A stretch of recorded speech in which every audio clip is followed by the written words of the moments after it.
Good morning, everyone. I hope you're doing well. It's Jacob here, coming to you with your Tuesday tune-in for Tuesday, February 28th, the end of the month, getting ready for our next month. You probably noticed that last week we didn't do a Tuesday tune-in. That was, believe it or not, by design. One of the things we talk about in this cohort is that communication, regular communication, can be essential for some students. It can be not as essential for others, so I don't want to lump everybody in a box, but I want you to think about if you maybe were like, where is our Tuesday tune-in video? What's going on? I feel a little disconnected, and kind of identify that for yourself and see what kind of student you are. And if that's something that rings for you, realize that maybe for some of your students, that regular touch, that regular communication can be important, especially in an online course where we can all be disconnected and disjointed. But that's just a little fun we had last week. I did end up sending you one communication though from San Francisco on Sunday. So just wanted you to know that I was still grading, so I hadn't forgotten about you, but I just wasn't sending out that regular kind of weekly communication that we've talked about in terms of our communication with the students. That being said, I wanted to talk to you a little bit about a couple other things. So you might have noticed in our discussions in the program, and I can go back to the elements of design discussion for one of them, you might have noticed that I left some responses in here. And some of my responses were of the meme variety, right? So if you'll notice, you'll see it because it's a picture of a horse saying. So, and I'm going to show you how I do it, right? So here I am looking at Linda's, and here it is. Linda's post in this particular discussion forum. But I replied to her post. And I don't have to do this to all students, but I wanted to show you this is a fun way that you can engage with your students, is to leverage a meme. Believe it or not, it's a language that many people speak. I don't know about you, but I've started with my group of high school friends even sending memes about stuff with each other. And you might see it in your social media platforms and even amongst your kids if you're old enough to have some that do use technology. So this is a fun way to provide feedback in a discussion forum or a journal post or any kind of feedback, really. In this case, you have the photo of a horse laying his head or her head on a Fitz post saying, "I love this post." That is a fun, engaging way to say, great job. It's a way to give kudos, right? So just wanted you to be aware that that is a thing that you can do in terms of all of those types of things. I also wanted to draw your attention to something that we've done in our Teaching with Blackboard Support org for instructors. We've gone ahead and added in the Blackboard roadmap for the development of Blackboard Ultra for the next 6+ months, right? So if you go to the instructor support org, which you're all members of, by the way, and go to Teaching with Blackboard, sometimes it's called instructor support org. But anyway, we're all in the same one, so that's good too. Except for Sol Ross, you have your own, but it's an exact duplicate. So just know that that's something you'll have access to. And some things might be coming in that one because he updates it after I update mine. So yours may not be there yet, but I wanted to draw your attention to inside the instructor support org, there's a module called Blackboard Learn Ultra Roadmap. So for instance, I can look through different categories here to see what the development plan is for Blackboard Ultra for the next 6+ months. I can draw your attention really quickly to a couple of things that I think are important. There's some base navigation improvements that are coming. What does that mean, you might say? Well, for instance, coming in the next 3 to 6 months, you are going to be able to filter your grades page on base navigation. What does that mean? That means when you first land in Blackboard, those tabs on the left, one of them says grades, where you can see all the grades for all your courses and you can get into them really quick and update them. Well, you haven't really been able to filter them. And you have to scroll depending upon how many courses you've got in there. And that can be a pain in the tuchus. So, coming in the next 3 to 6 months, you're going to be able to change that and get in and change those filters. So I think that's kind of cool. Another one I wanted to show you that I'm pretty excited about in the next 6 months coming. The activity stream is going to get more of a dashboarded look and feel for you and your students.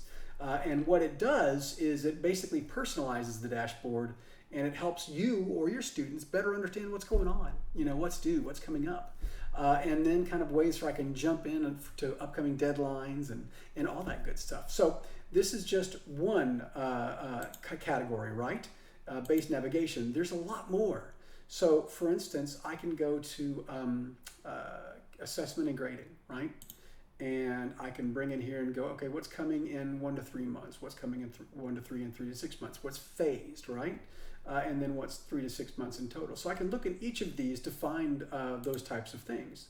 So for instance, in assessment and grading, in the next 3 to 6 months, I'm going to be able to send messages from the submissions page, import questions from file. I know some of you have been waiting for this. Right now, you kind of have a roundabout way of getting questions into your test questions into Ultra courses. You either have to use Respondus campus-wide to upload those questions, or you have to get the questions uploaded into your original course and then copy them over into an Ultra course. Well, no worries, that's going to change for us. Lots of good stuff in here, y'all. I would take the time and move your way through each of these. One of my favorites that's coming is the course content search.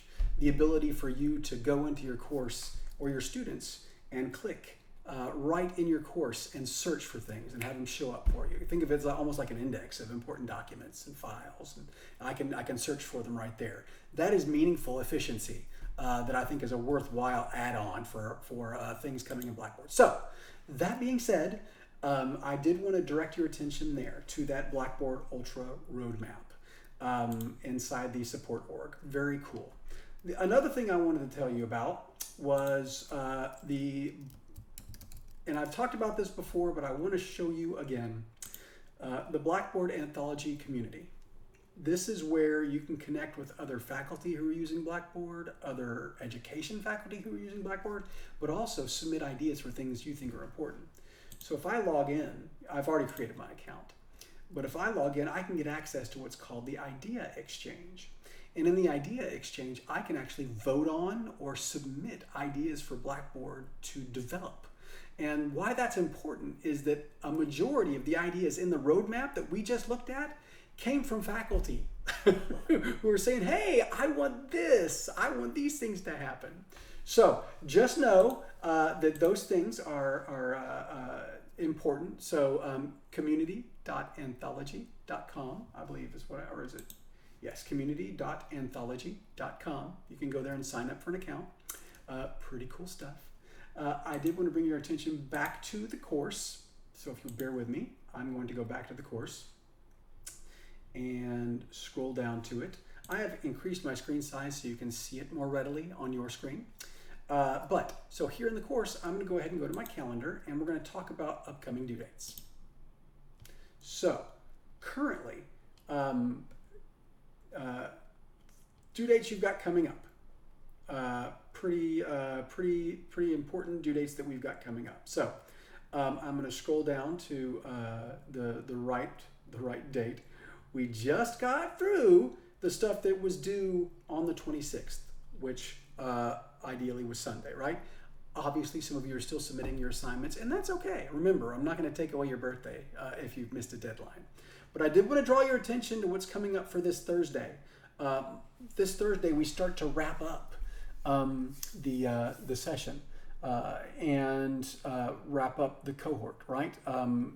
Between Thursday and Sunday, stuff is due, and it'll be your last module and a half. Module 7 and Module 6 or Module 8, actually. You can get in there and learn about, for instance, there's a show and tell discussion where you actually are starting, you want to share with people in this program things that you've done, that you've already gathered from the program, changes that you've made, or changes that you were planning on making even before you got in the program that are kind of in line with some of the stuff we've talked about. That's fine too. We want you to submit screenshots. And there's instructions and the whole 9 yards in that one. There's a 3 statements journal that's kind of a reflective exercise for you, kind of where you've been, where you're going, and where you've gone. And then our post-assessment activity and ID collaboration points are coming up. So the ID collaboration points, if you haven't already, make sure to go and reach out to your instructional designer and ask them to input your collaboration points. That means that they may have to schedule a meeting with you first, which is part of the thing, right? You want to actually talk to them, get to know them, and see how they can help you moving forward. But once you do that, it's pretty easy to get to those folks, right? I put a link to it in the course itself. So if I come back to the course and go to course information, is that where I put it? Find your instructional designer right here. When I click on it, it takes me to the page where I can actually go and check out who the instructional designer for all the Sam Houston peeps and also for all of our TSIS shared services partners. So I got here, remember, by inside our own course, going to my course information folder and choosing the Find Your Instructional Designer. So getting back to it, the due dates that are coming up are actually in the support services module and module 7, assignments and assessments. So I am right now going to open up, I'm not right now, but after, towards Friday, I'm going to open up this last on live module. You don't have to do anything in it. But what it is a new module that we're adding to the cohort that deals with our online live classes here at Sam Houston State University. And those classes are classes where students take the courses online, but they do it at a specific time. So they have to be in a webinar or in an online forum at a specific time, multiple times a week, or however that is. But we're adding in practices and other good things in that unit as well. So I'll open that up for you more than likely on Thursday or Friday to take a look at. You don't have to do anything in it. But the assignments that I talked about earlier, you're going to find under support services here. And you're going to see obviously you can go through the objectives and the content, but then the 3 statements journal, the show and tell discussion, the instructional designer meeting, and the post-assessment activity. All stuff that's going to be due coming up for you. So that being said, I have to say it's been a pleasure giving you feedback during our time together in the program. I've really enjoyed your insights and things that you're doing in your online courses. And I hope that you've gotten something out of the program and that you'd share it with your colleagues and invite them to register when next we open up for registration. I appreciate it, and have a great rest of your semester. And I'll be online. You can always talk to me via the virtual office discussion forum or via message or email. I'm available, and I hope you have a great day.